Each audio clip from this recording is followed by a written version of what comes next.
Hi friends, आसान भाषा में आपका स्वागत है। हम लोग ब्रेन पढ़ रहे हैं और ब्रेन के अग्र पार्ट को हमने पढ़ लिया है। वो आपको पिछले वीडियो में हमने जो वीडियो की प्लेलिस्ट बनाई है उस प्लेलिस्ट में आपको चारों भाग मिल जाएंगे। आज हम लोग पढ़ेंगे इसके बारे में मध्य मस्तिष्क, और मध्य मस्तिष्क को इंग्लिश में कहते हो मिड ब्रेन या इसे कहते हो मेसेनसिफिलॉन। क्या कहते हो? मिड ब्रेन या मेसेनसिफिलॉन। देखना, अब देखिए ये छोटा और संकुचित भाग होता है, छोटा और संकुचित भाग होता है। और दूसरा क्या होता है? मस्तिष्क का दूसरा सबसे बड़ा भाग होता है मध्य मस्तिष्क।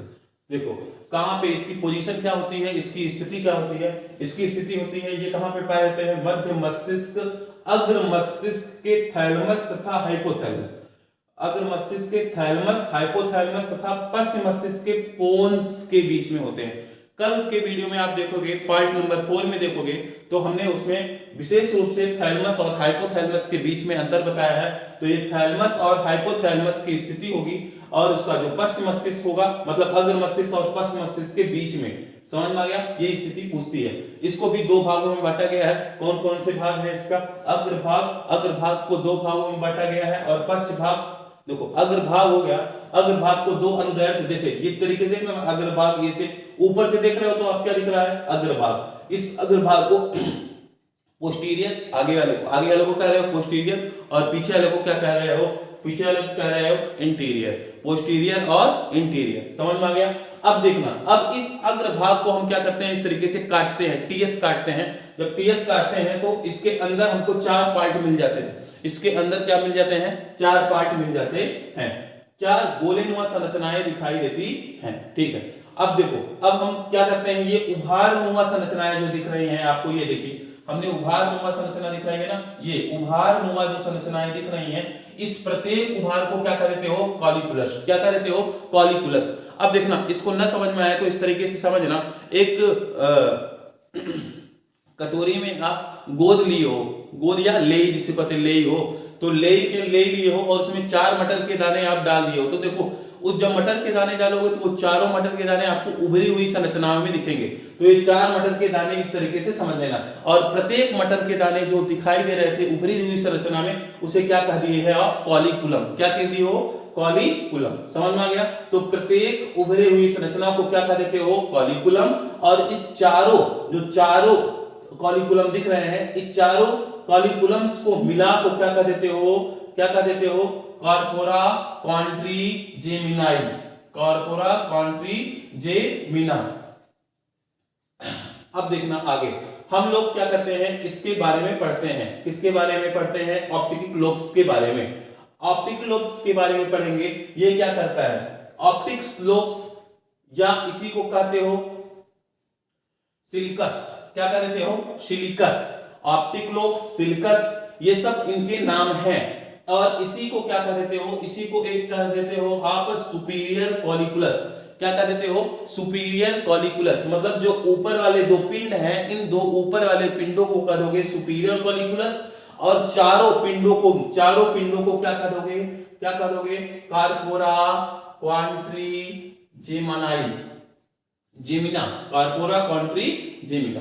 देखो अब क्या हो गया, हम पढ़ते हैं प्रत्येक के बारे में। अब पढ़ते हैं प्रत्येक के बारे में, ऑप्टिक लोब्स के बारे में पढ़ते हैं। किसके बारे में? ऑप्टिक लोब्स के बारे में। देखो ऑप्टिक का, देखो ऑप्टिक का मतलब आप समझ लेना, आंख से संबंधित है। किससे संबंधित है? आंख से संबंधित है।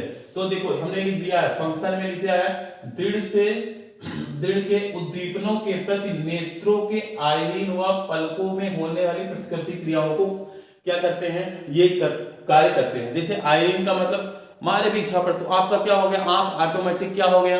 बंद हो गया। ठीक है, तो इस ऑटोमेटिक जो आंख बंद हो गया, तो इस ऑटोमेटिक आंख बंद होने के कौन कार्य किया है? इसके लिए कौन कार्य किया? ऑप्टिक लोब्स, मध्य मस्तिष्क। समझ में आया? आप देखो, अब हमने कहा ना, क्या बोला? मारा एक झापड़, तो देखो मम्मी कहती एक झापड़ मारेंगे तो आप ऐसे करते जाते हैं। जब ऐसे करते जाते हैं तो देखो सिर और गर्दन दोनों को नियंत्रण करने का कार्य कौन कर रहा है? Optic lobes. समझ में आ गया? क्या हो गया? यहाँ पे सिर और गर्दन को नियंत्रण करने का कार्य कौन कर रहा है? Optic lobes.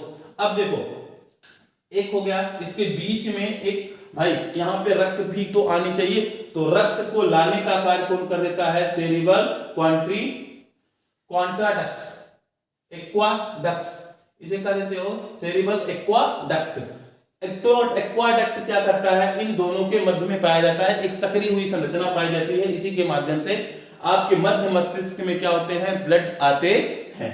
अब देखना, हम लोग लास्ट के बारे में पढ़ रहे हैं जिसे कहते हो सेरिब्रल पेंडिकल। क्या कहते हो, सेरिब्रल पेंडिकल। अब इस सेरिब्रल पेंडिकल का एक नाम और होता है जिसे कहते हो इंफेरियर कॉलिकुलम। क्या कहते हो, इंफेरियर कॉलिकुलस। अब देखना ये क्या करता है, पेंडिकल का मतलब पेंडिंग में कोई चीज, मम्मी कोई चीज कहती है पेंडिंग, देखो इस तरीके से ट्रिक याद करना, पेंडिकल को आप क्या करना, पेंडिंग में डाल देना। किस में डालोगे, पेंडिंग में, समझना। पेंडिंग का मतलब जैसे मम्मी कह रही है ना कि बेटवा एक काम कर दो, तो बेटवा क्या कहते हैं, मम्मी ठीक है काम कर देंगे, बाद में कर देंगे। तो आपने सुना और जानबूझ के उसे क्या कर दिया, अवॉइड करने का कार्य कर दिया। ठीक, तो कार्पोरा पेंडिकल क्या करते हैं, देखो आपने अवॉइड किया, देखो हमें लिखा है ना, श्रवण प्रत्यावर्ती क्रिया तथा उद्दीपनों के फलस्वरूप सिर तथा धड़, कदा ठीक है कर देंगे। तो क्या हो गया, ये ठीक है कर देंगे, तो क्या हो गया, सिर और धड़ को नियंत्रण करने का कार्य कर गया। देखो हमने क्या कहा, जैसे ही मम्मी कहती हैं तो आप क्या कुछ सुनते हो ना, उस चीज को सुनने का कार्य करते हो। सुनने का मतलब हो गया श्रवण का, और जैसे ही श्रवण करते हो तो आपको करने का मन नहीं रहता, तो कहते हो हाँ ठीक है मम्मी कर देंगे। तो हाथ और पांव दोनों की पेशियों को नियंत्रण करता है। हाँ सुने, इसके बाद तुरंत कहो हाँ मम्मी कर देंगे, तो वहां से खसक जाते हो। हाथ और पैर दोनों को नियंत्रण करने का कार्य कौन कर देता है, समझ में आ गया।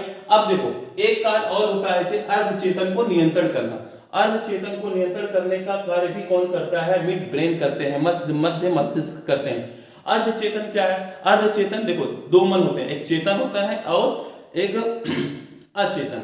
अचेतन का मतलब होता है कि जितने भी निगेटिव थिंक आते हैं आपके अंदर, वो क्या आते हैं, अचेतन के अंतर्गत आते हैं। और जितने भी पॉजिटिव थिंक आते हैं वो सब किसके अंतर्गत आते हैं, चेतन के अंतर्गत आते हैं। देखो कोई भी डिसीजन करने जाते हो तो आपको दोनों के बीच कर ले कि ना कर ले, कर ले कि ना कर ले, वो कार्य कौन करता है, उस, जैसे मान लीजिए आप कहीं पे चोरी करने जा रहे हैं, तो चोरी कौन कर रहा है, अचेतन मन, लेकिन चोरी से रोक कौन रहा है, चेतन मन। अब अर्धचेतन मन का क्या कहेगा, अर्धचेतन मन कहेगा बेटा कर लो कोई दिक्कत नहीं, और बाद में कहेगा नहीं कोई दिक्कत नहीं। तो इसे ये क्या करेगा, हमेशा सस्पेंस में डालने का कार्य करता है, कर लो नहीं भी करो, कर लो नहीं भी करो। तो ये क्या करता है, अर्धचेतन को कंट्रोल और नियंत्रण करने का काम कौन कर देता है, आपका मिड ब्रेन। कौन कर देता है, मिड ब्रेन। ठीक है, जाहिर है कि ये वीडियो आपको पसंद आई होगी, और वीडियो पसंद आई तो लाइक सब्सक्राइब और शेयर जरूर करो। कमेंट बॉक्स में आप जरूर अपने प्रॉब्लम को रखो। थैंक यू, धन्यवाद।